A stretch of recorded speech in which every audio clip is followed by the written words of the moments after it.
Now at 9, Joplin City officials discuss how they'll be using a 3% tax on recreational marijuana sales.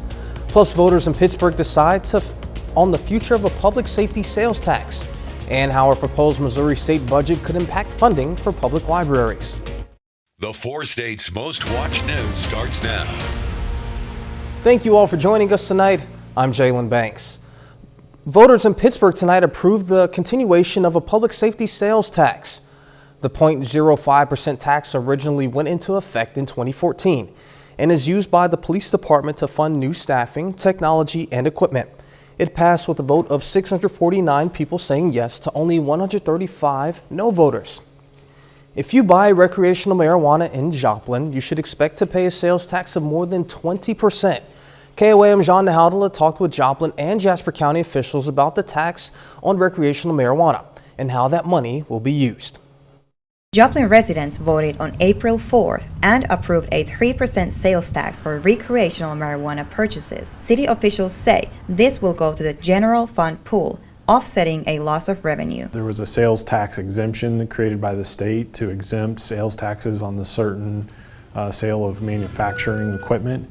And so this new revenue that's available through recreational marijuana will help offset that new exemption. In addition to the city tax, Jasper County will also collect a 3% sales tax on the sales. The state tax rate is another 6%, and the general sales tax rate is nearly 9%. Altogether, the sales tax on recreational marijuana in Joplin will be just short of 21%. Jasper County Clerk Charlie Davis says the money coming to the county goes to general revenue. There is the discussion about there's going to take a little bit more effort for our sheriff's department to be able to manage some of the things that are going to potentially happen because of this. So this is actually going to be a money generator. Is going to raise a little bit of tax revenue so that way we can help the public in any way we can. He says the tax money can be substantial for both the county and the city of Joplin. Jasper County citizens, they voted 74.18% in favor of this.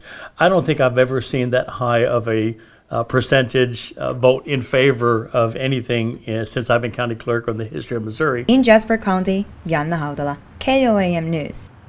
The city and county taxes will take effect on October 1st. Jasper County officials say the tax on medical marijuana will not increase.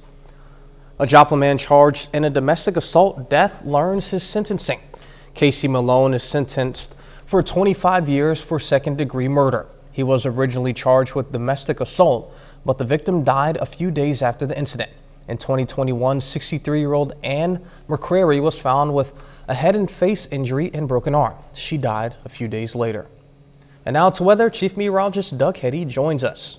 Well, it definitely turned out to be a nice Tuesday for us today. Temperatures are pretty good. We went up to 76 during the afternoon. Started at 51, a little bit above our average high, is 68 for this time of the year. And we had clear skies. We had some cumulus clouds out there, but in general, it was a pretty good day. Still clear skies now. Nothing is going on across the Central Plains, so we are going to stay pretty quiet for the next 2 days ahead of our next storm system. 63 in Nevada, 66 in Anderson, 65 Welch, Parsons sitting at 64. As we go through the night, clear skies, 61 by 11, 54 by 7. I think our overnight low right around 50. We rebound back to 65 by 10 a.m. So if we look down the road here, fantastic temperatures stick. We are tracking a storm system for Friday. Possible severe threat, then cooling down for the weekend. I'll have all those details here in just a bit. All right, we'll see you then. The Missouri House of Representatives voted to strip state funding for all public libraries for challenging a law that would ban certain library materials with explicit images. I was able to catch up with Joplin's public library director, and she shares the outlook for the library moving forward. On March 28th, the Missouri House of Representatives voted to cut nearly $4.5 million from the budget for public libraries. The loss of funding may very well impact Joplin's public library. Zeroing out of that funding amounts to $35,000 for Joplin alone. The total of that is $4.5 million. The $35,000 that we lose would definitely affect our community. The funding as of today goes towards new books, videos, copying, and internet hotspots. But if the funding is lost, those resources, among other things, hang in the balance. It could affect staffing. So if we have to try to figure out how to funnel more resources into our collection budget, that has to come from somewhere. We already spend a chunk of our money on staffing, and so when you think about $35,000, that's a position, a full-time position, or that's 2 part-time positions that we may have to consider eliminating. State Representative Lane Roberts says cutting the funding was a difficult but necessary decision. Not a pleasant decision, not something any of us really liked. I don't like being in this position. On the other hand, I completely agree that the decision that's been made in this lawsuit is irresponsible, and there's a level of accountability. I mean, you don't just wrap yourself in the cloak of righteousness called library and feel free to do whatever you want. Roberts assures us that the ban is not on books, but on specific images. The idea that we're somehow banning books, there are no provisions in this bill that says you can't possess the book, buy the book. There's no crime. Should not have sexually explicit material, specifically images, that are available to school children. It's no more complicated than that. The budget proposal now moves to the Senate, and that will decide its fate. But budget planning for libraries is coming sooner than later. We have already started to work through a little bit of the process to just decide what we will do if we don't get the money. We have to start working on our budget within the next couple months, so it will become very important very soon. Gockley also shares that there are 170 people on their hotspot hold list, so by losing the funding, those individuals could lose internet access. Missouri Southern is raising money to make sure students have plenty to eat. The Lion Co-op hosted an Empty Bowls fundraiser. People were able to buy a bowl with some soup, bread, and dessert, all for a good cause. Money raised from the event goes to Groceries to Graduate program. It's a scholarship that allows eligible students to receive $50 per month to be used at the Webb City's Farmers Market. So this event will help students in the area who are undernourished be able to succeed and graduate. And specifically the Grocery to Graduate program is a partnership with the Webb City Farmers Market. So those students are able to buy locally grown foods to supplement their nutritional needs. The bowl and meal cost $20. A clock in downtown Parsons, Kansas is officially dedicated. The downtown clock was installed in December of last year, and today it was dedicated in honor of William Pete and Mary Hughes. The couple were honored for their volunteerism in the city, ranging from Operation Bright Touch, Katie Days, and helping put on Christmas lights.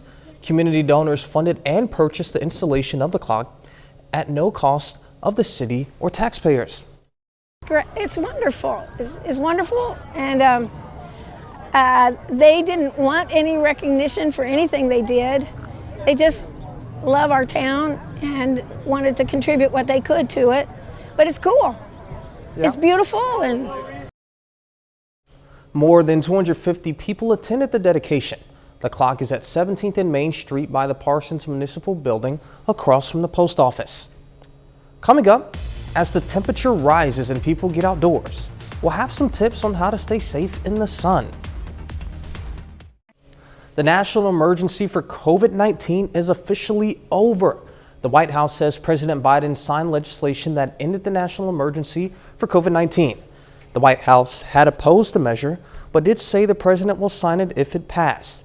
The administration had planned to end the national emergency on May 11th, which is also when the public health emergency is set to expire. That still remains in effect for one more month. A White House official says the administration has been winding down pandemic-related authorities over the past few months. Spring break, daylight saving time, and warming temperatures are all helping more people get out and enjoy the sun. But with rates of skin cancer on the rise, doctors are sharing what you and your family can do to stay safe. Fox News senior correspondent Claudia Cohen takes a closer look. 'Tis the season for spring break. But as people continue heading to warmer destinations for some fun and relaxation, doctors say don't forget to pack your sunscreen, citing an uptick in skin cancer cases. Skin cancer is the most common type of cancer in the U.S., affecting over 5 million Americans each year. Worldwide, it's also a common public health concern as the incidence rate of skin cancer is increasing. across the globe. Even if your spring break plans don't include the beach, the onset of warmer weather this time of year usually causes people to start spending more time outside. Prolonged exposure to the sun is a major risk factor in the development of skin cancer. Excessive UV radiation from the sun can lead to damaging changes in the skin cells. That leads to mutations that cause cancerous changes. This is especially true in individuals with fair skin, a tendency to burn easily, and in those with a personal or family history of skin cancer. When it comes to preventing skin cancer, doctors say you want to spend fewer hours outside when the sun is at its peak intensity. That being from 10 a.m. to 2 p.m. Wearing protective clothing can also minimize your exposure to the sun, including wide-brimmed hats, long-sleeve shirts, and sunglasses. When it comes to sunscreen, dermatologists recommend using one with an SPF of 30 or more and say you should apply every 2 hours and even more frequently if sweating or swimming. In Los Angeles, Claudia Cowan, Fox News. Researchers in Michigan say they are making progress developing a medication to treat a form of fatty liver disease. Right now, there is no effective treatment for the condition known as NASH, a disease that causes scarring and inflammation of the liver. NASH became the primary cause of chronic liver disease. Doug is back with a complete look at the forecast, and later, Riverton High School hosts a 14-team track meet. We'll have those highlights in sports.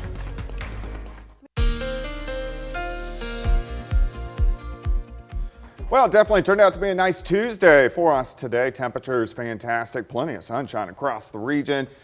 No complaints, wasn't even windy or anything. It was just a nice day. Night shot, Indigo Sky, Casino and Resort Indigo, just outside of Seneca, Missouri. Look at our temps. Over the past 36 hours, we were in the 70s yesterday, mid 70s today. This is about 6-7 degrees above where we should be for this time of the year, and we're going to continue to have great temperatures for the next few days. 63 in Fort Scott, 67 Grand Lake, Carthage sitting at 65. Here's 7th and Range Line, currently outside sitting at 66. Southerly winds 5 to 10. Humidity is at 45%. Through the night, we do back down to about 50. By 7 a.m., 54, 65. Sunny skies again as we go into Wednesday. Not much going on here. It's going to stay nice and quiet tonight. If we head south, this is actually the storm system that rolled through yesterday, and it's going to hang out here across the southern plains for the next couple days, and then it's actually going to interact with us again. We are dealing with high pressure. That's giving us nice weather the next couple days, and then this storm system will roll in by the time we head into Friday. Until then, we look okay. All right, tonight, dropping back near 50, Neosho 50, Welch 50, 52 in Fort Scott. We get a southerly wind tomorrow. We warm upper 60s to near 70 by noon. We should go mid 70s once again as we get into the afternoon hours. So a pretty good day, quite a bit of sunshine. Tomorrow night, dropping back near 50 for an overnight low. As we go into Thursday, much of the same. We pop back up, upper 70s, even pushing 80. Once you get into our western counties. So the next 2 days are really nice. Here's your day planner. 56 early, 68 by 11, 75 by 3, dropping back to 73 as we get into the evening hours, but plenty of sunshine all day long. All right, next storm system starts to roll in. So here's that system to our south, kind of creeps back to the north, gives us a little bit of cloudiness late Thursday, and then here comes that next system. It's going to roll in late Friday into Saturday, and it will fire off some showers and thunderstorms. Some of those guys could be a little bit on the stronger side or possibly severe. So here in the yellow, so including most of us, we do have at least a low shot to get some severe weather in here late Friday, Friday night into Saturday. A little higher threat for severe weather once you get into southern Oklahoma and also northern parts of Texas. So that's something we want to watch over the next couple days. 76 tomorrow, 77 Thursday, 80 on Friday, those afternoon, evening thunderstorms, morning thunderstorms on Saturday, a little bit cooler for the weekend, but still pretty nice, and then chances for thunderstorms again by Tuesday. Man, I'm loving what we've got on the forecast, but 77 and 76, Looks perfect. good. Looks Absolutely. good. All right, thank you, Doug. Coming up, making sure everyone can enjoy time away. Traveling can be fun, but also stressful. Now, disability advocates say more needs to be done to make traveling accessible to everyone. I'm Lauren Blanchard. Details coming up. When it comes to traveling, disability advocates say more needs to be done to help make the entire experience accessible to everyone, from the planning process to embarking on a trip and then spending time in the location. Fox News correspondent Lauren Blanchard takes a look at what some health experts say needs to be done to improve these movements. Spring break travel continues, with summer vacations not too far behind. Travel now is becoming a significant aspect of our modern society. But even though traveling can be fun, it can also be stressful, especially if you have difficulty with mobility, seeing, hearing, or speaking. According to the CDC, roughly 26% of adults in the U.S. have some type of disability. And while the Americans with Disabilities Act of 1990 has led to some improvements in accessible travel, health experts say efforts to provide seamless travel experiences shouldn't stop at the airport terminal. Travel is a journey that contains multiple components, from trip planning to local transportation, air travel, lodging, food and beverage facilities, and attractions. Professor Shu Cole of Indiana University says there are multiple gaps in accessibility people can face when they travel. A person may have reserved an accessible room at a hotel, but find out the room is not accessible after all upon arrival. Cole says it's critical for businesses that make up the travel and vacation industries to provide accurate information about how accessible their amenities are. Accessibility may mean different things to different groups of people. For wheelchair users, they might need to know the dimension of the maneuvering space in the bathroom or the width of the door. Advocates are also calling for increased disability training for airport, restaurant, and hotel staff. In Washington, Lauren Blanchard, Fox News. It's about to get easier to move money. Visa will be partnering with PayPal to start a new service to help you move money between different payment apps. The new program, Visa Plus, will allow Venmo and PayPal users in the U.S. to transfer between the two platforms. Other Visa partners, including Western Union, are expected to integrate Visa Plus into their platforms. Visa Plus is expected to launch in the U.S. with select partners late this year. Up next, if you've ever wanted an Oscar Mayer-themed wedding, we'll tell you how you can make that into a reality. Oscar Mayer is allowing you to have your dream-filled Wienermobile wedding. The hot dog giant announcing it will be partnering its iconic Wienermobile outside the Little White Wedding Chapel in Las Vegas. 30 minutes of slots on either this Saturday or Sunday will be available. An official Oscar Mayer hot dogger will officiate the ceremonies, and couples will receive a wiener-shaped cake along with a walk down the aisle to the live Wiener Whistle Quartet. 30 more minutes of news, weather, and sports coming your way. How Joplin is taking steps to ensure the safety and cleanliness of its city parks. Plus, Joplin's Lafayette House partners with Missouri Southern to raise awareness of sexual assault. Joplin has a new frontline force in its community. They may not be law enforcement, but Joplin Park Rangers are there to serve and protect the parks and the park's visitors. This team of park rangers will become a visible element in Joplin's parks to help ensure the city's parks are safe, clean, and enjoyable. KOAM's Shagun Bondali met with the new park rangers and has more. Joplin's new park rangers will serve as ambassadors for the city of Joplin, helping promote tourism and economic development. That's on top of working to keep the park safe and secure. Citizens kind of felt unsafe in our parks, especially in the evening and whatnot.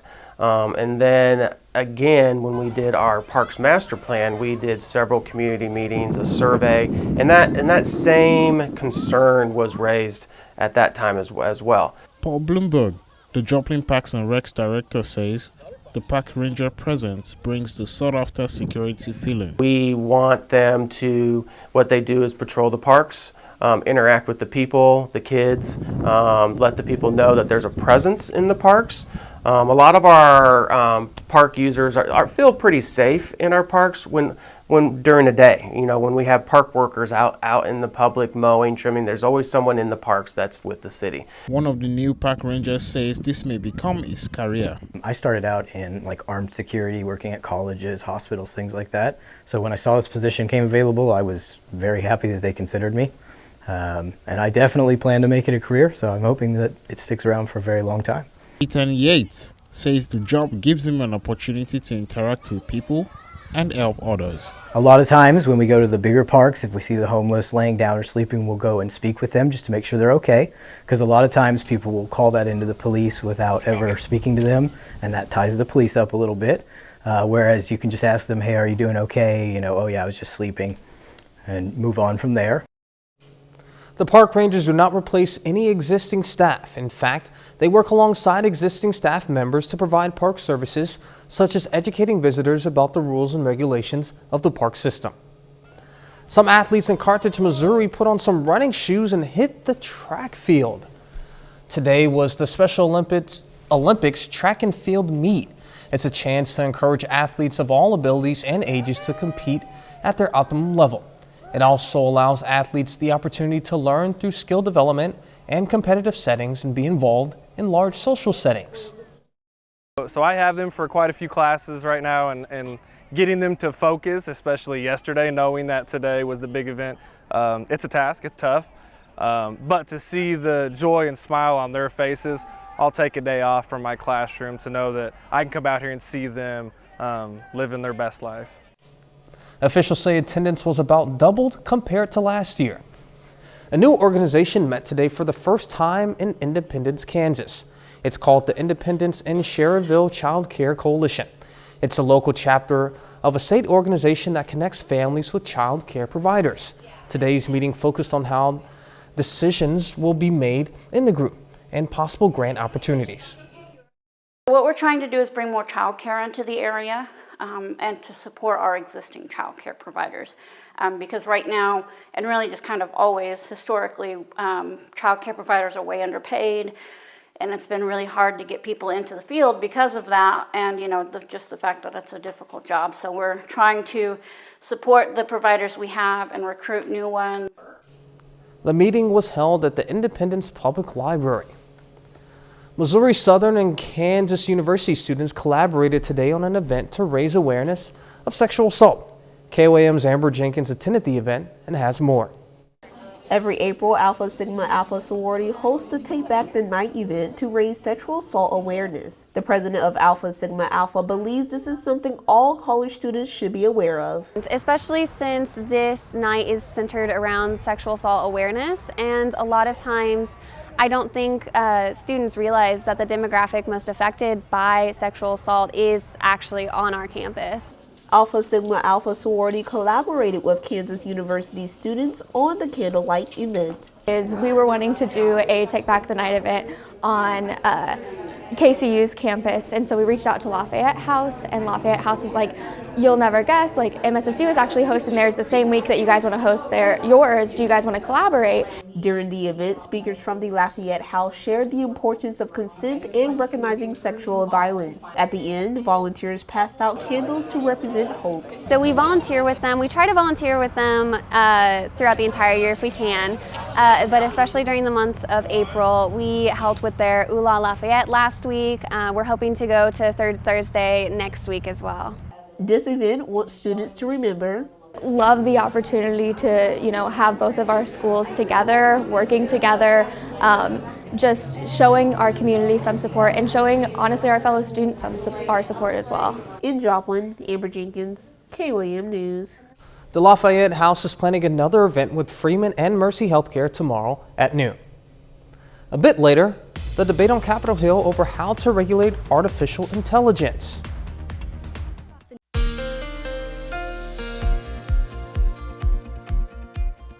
Well, definitely turned out to be a nice Tuesday for us today. Plenty of sunshine still.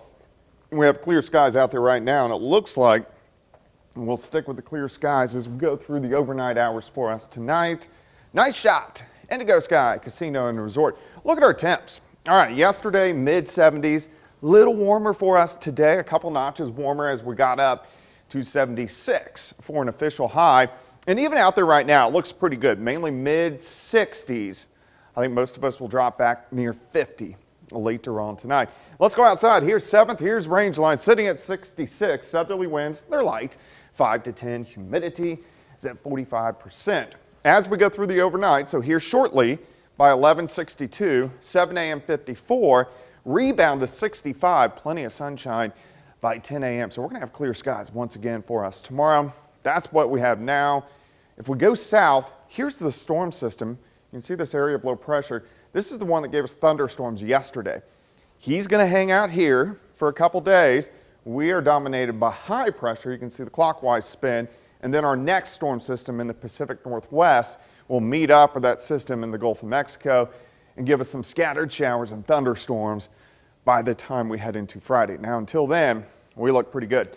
All right, for overnight lows, 50 in Lamar, 50 in Cassville, 53 in Chanute, down to about 50 at Grand Lake. We get a light southerly wind through the morning. It picks up a bit during the afternoon, near 70 by noon, and then most of us will go 75, 76, 77 degrees for afternoon highs. Clear skies again tomorrow night, drop back, lower 50s. As we go into Thursday, it looks pretty good. We're going to go into the upper 70s to near 80 degrees. So we're going to have great temperatures over the next couple days. But we do have a storm system moving in on Friday.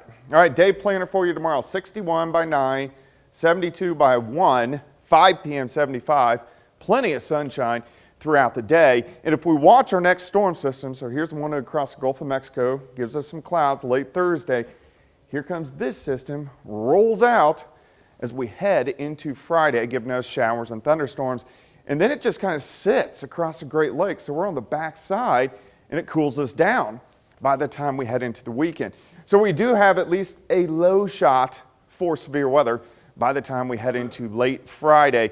We're going to have a cap in place, so a warm layer of air aloft, a few thousand feet up. So we'll see if it can get through that cap. If it can, we'll get thunderstorms that explode Friday evening into Friday night. And if they can get going, will most likely be severe. 76 tomorrow, 77 Thursday, 80 on Friday. Those showers and thunderstorms, a little bit cooler over the weekend, but still nice. Back into mainly the 60s next week. Thunderstorms next Tuesday and Wednesday. Also a severe threat with those the middle of next week. But when it's not raining, it's great. Yeah, absolutely. And then, you know, with a few of those potential severe weather threats, makes your job a little bit more interesting. Yeah. If it was keeps me all on my toes. If it was all sunshines and rainbows, I'd be bored. Yeah. All right. Thank you, Doug. Decades of conservation efforts have paid off for India's tiger population. According to the latest census, more than 3,000 tigers roamed the Indian wild last year. That's more than double the population in 2006, when it reached record lows.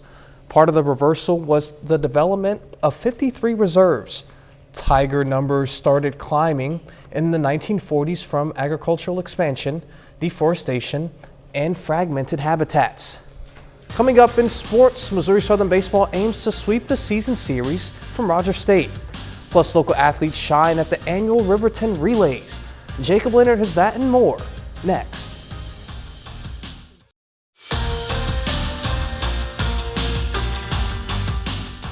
The Missouri Southern Lions dropped 2 out of 3 games against Central Missouri over the weekend. Now, for the Lions, it's their first series loss since February. Puts them 1 game behind UCM for first place in the MIAA. After having Monday off, Missouri Southern right back on the field tonight at home against Rogers State. That game is over. Lions roll 11-1. Henry Kuziak, great night, 3 for 5 with 3 doubles, 3 RBIs. Trent Harris goes 6 innings on the mound, only gives up 1 run and strikes out 5. The Pittsburgh State Gorillas host Emporia State tonight for the 3rd and final game of the season series between the two teams. And they've split the first 2. Tonight, though, Pitt State wins it 13-8. Carson Coffey, Brett Daly, Ryan Koval, and Cade Clemens each go deep tonight for the Gorillas. The KU men's basketball barnstorming tour hits the road this weekend. They're making 3 stops, with the final stop being in Pittsburgh on Sunday at John Lance Arena. Now, the entire KU roster is expected to be there on Sunday. It's a chance for fans to see them in action and a chance to interact with the guys who just brought Kansas their 21st Big 12 regular season title. No one made these guys sign up to do this. This is something that they wanted to do. It's pretty cool. Obviously, Grady's a Kansas boy, born and raised, so he understands and knows this is a chance to kind of go around and thank some fans in these 3 cities. And same with Jalen. I mean, he spent years here and understands just the closeness of this state and what being a Jayhawk really means. The whole point of doing this is to interact with these Kansas basketball players in ways that most fans don't get a chance to, especially if they go to Allen Fieldhouse to watch a basketball game. The event begins at 2 p.m. on Sunday at John Lance Arena in Pittsburgh. You can find more information and check out different ticket packages in this story on our website, KOAMnewsnow.com. Well, Riverton High School hosts the Riverton Relays this afternoon. It's a 14-team track meet featuring competitors from Southeast Kansas, Southwest Missouri, and Northeast Oklahoma. Here are some early highlights from today. We'll start girls long jump. St. Paul's Josie Harris here, 16 feet, 1.5 inch. Good enough for first place today. Now, boys long jump, Colgan's Tucker Harrell. Not only did he win it today, but he got a PR here, 21 feet, 2 inches to take first place. At the high jump now on the girls' side, Cherryville's Bethany Umbarger, the last one standing. She's the only one to clear 5.2 today to win the event. On the boys' side, no surprise here. Colt Ungehauer from Columbus sails over the bar. That's 6.6 for Ungehauer, the best of the day for first place. Now we go to the track. These guys from Ketchum told me before the 4x8 they were good. They weren't kidding. Braden Mitchell, Hunter Autry, Quentin Williams, and CJ Weeks, they win the 4x800 relay with a time of 9 minutes and 5 seconds. That is a season best for the group from Ketchum. And I got 2 notes here. They told me before the race that they were good. They said their best was 9:09. I said, well, just go beat it. And they did, 9:05, second of all. Missouri Southern Baseball has beat Rogers State 5 straight times, and in those 5 games, they've outscored the Hillcats 74-13. Well, hold on. A bunch of blowouts. 74-13. Man, I didn't all right. major in math, but I'm pretty sure my math is right. I'm a tad speechless over that. That's wild. But all right, awesome job, guys. We're back with more after this. Artificial intelligence continues to grow in the U.S. and is becoming increasingly put into use. While some praise the technological advances, others are more weary. Fox News correspondent Mark Meredith has a look at what Congress can or should do about it. We need to be ahead of this. Massachusetts Congressman Jake Auchincloss is among a handful of lawmakers calling on Congress to regulate the fast-growing field of artificial intelligence. So number one, we need sector-by-sector guidelines, and Congress can help convene. And number two is we need to democratize access to the actual cloud computing power. Auchincloss made history in January by reading a speech written by an AI chatbot on the House floor. To ensure that the United States maintains a leadership role in AI research and development. The moment went viral, reigniting the debate over what Washington can do to ensure AI grows without risking America's economic and national security. President Biden says inaction is not an option. Social media has already shown us the harm that powerful technologies can do without the right safeguards in place. Today, the Commerce Department announced it's seeking the public's input on ways to regulate AI, as experts urge the government to move quickly. These new AIs hack the foundations of language, which our democracy runs on language. When you hack language, you hack the operating system of your democracy, just like social media. Cyber experts fear deepfakes, images and videos which look real but are computer generated, may amplify misinformation, even causing confusion and chaos. Congress is expected to further examine AI's risks and rewards throughout this year, even as some lawmakers urge regulators not to go too far. We need to make sure that we make wise decisions about how to regulate so that we stimulate the growth of this incredible industry without stifling it. Lawmakers tell Fox there's no one-size-fits-all solution when it comes to regulating AI, but there are a number of ideas still up for debate, from banning AI facial recognition software to requiring watermarks on AI-generated images. But at this point, it appears any final decisions are far off. In Washington, Mark Meredith, Fox News. Google has new experiment updates page for its AI chat box Bard. The company says it lets people check out the latest features, improvements, and fixes for Bard. That way people can test them out and give feedback.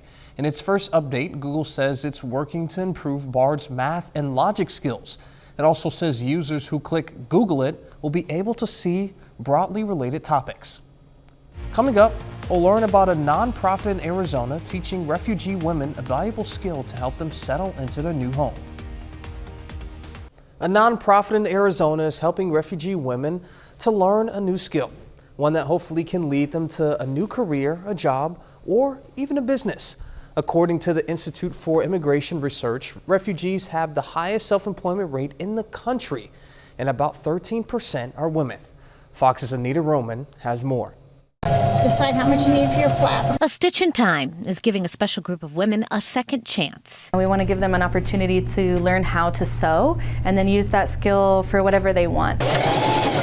This is Shop Refugee, a sewing training program specifically targeted for refugee women. Go ahead and wind your thread. Because it gives me, I learn about sewing and my style, clothes for my style. I can make my own clothes. All of the seamstresses are current or former refugees and originate from countries like Afghanistan, Iraq, and Ethiopia. Some had previous sewing experience, but many learned all of their sewing skills taking classes at Shop Refugee. I'm loving it. I started like 3 weeks ago, and I learned a lot of things, and it's a good skill to have as a woman. So when you're adjusting to a new culture, there's a lot of new things to learn, a lot of higher expectations for the perfection of the product or showing up on a regular schedule. The program teaches new skills, but also helps the women transition to a new life. It makes it so much easier. Oh, yeah.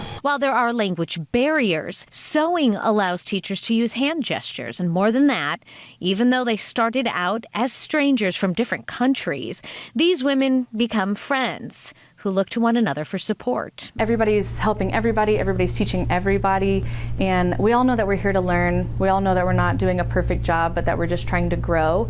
And I think that helps create that camaraderie in the room where everybody's just working to better themselves. Yes. All right, now lift up your needle. And that's our time for tonight, and thank you all so much for joining us. But before you go, we'll leave you with a video of animals at an Australian zoo enjoying some Easter treats.